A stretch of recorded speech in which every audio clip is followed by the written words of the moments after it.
les carrés parfaits, les cubes parfaits et leurs racines. On va déterminer si les nombres suivants sont des carrés parfaits ou des cubes parfaits. Et ensuite, on va déterminer leurs racines. Donc, ça serait facile à la calculatrice, mais il faut aussi l'apprendre à le faire avec la décomposition de nombres premiers. Donc, c'est ça qu'on va faire ici. Donc, 1296 se divise par 3. Donc, si on divise par 3, ça donne 432. 432 se divise par 3. Il nous reste 144.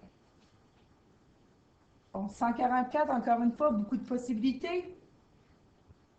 Moi, j'ai vu tout de suite que c'était 12 fois 12. C'est quoi 12? 3 fois 4. Peut-être qu'il y en a qui auraient vu 2 fois 6. Et on va justement le mettre ici. On va arriver au même résultat, peu importe le chemin qu'on prend.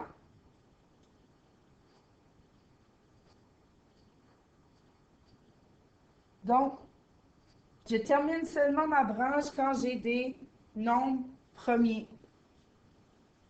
Donc, mon 1296 nous donne quoi? J'ai combien de 2?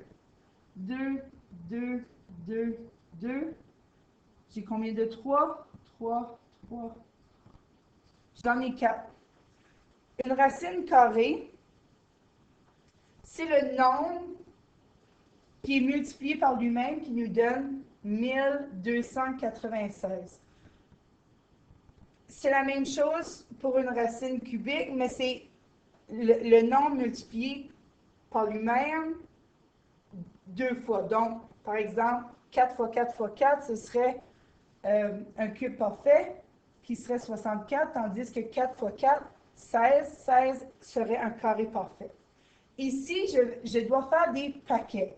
Et dans chacun de mes paquets, il doit avoir le même nombre de chaque nombre premier.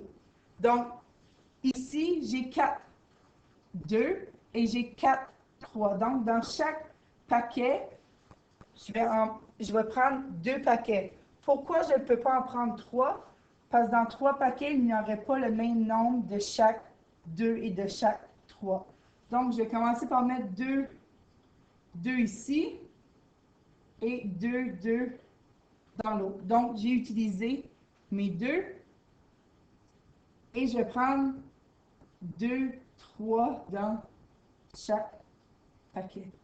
Donc, premièrement, on a déterminé que c'est 1296 est un carré parfait. Et sans même l'aide de la calculatrice, on a trouvé que sa racine carrée, 2 fois 2 fois 3 fois 3, ici ce serait 36 fois 36, donc la racine carrée de 1296 est 36. On va faire la même chose avec le prochain, 1728. Premièrement, on veut découvrir si c'est un carré parfait ou un cube parfait. Et on veut découvrir sa racine, soit carré ou cubique. Donc, ici, même chose. Diagramme en arbre. 1728, puis divisé par 3. On divise par 3, ça nous donne 576. 576 se divise aussi par 3, qui nous donne 104, il nous reste 192. 192 se divise aussi par 3. Et il nous reste 64. Je décide de diviser par 3. Je pourrais décider de diviser par autre chose. On arriverait au même résultat. 64, 4 fois 16. 4, c'est 2 fois 2.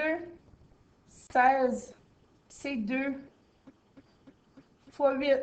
Bon, je peux terminer avec mon 2 ici. Mon 8, je dois continuer. 2 fois 4. J'ai terminé avec le 2 ici. Mon 4,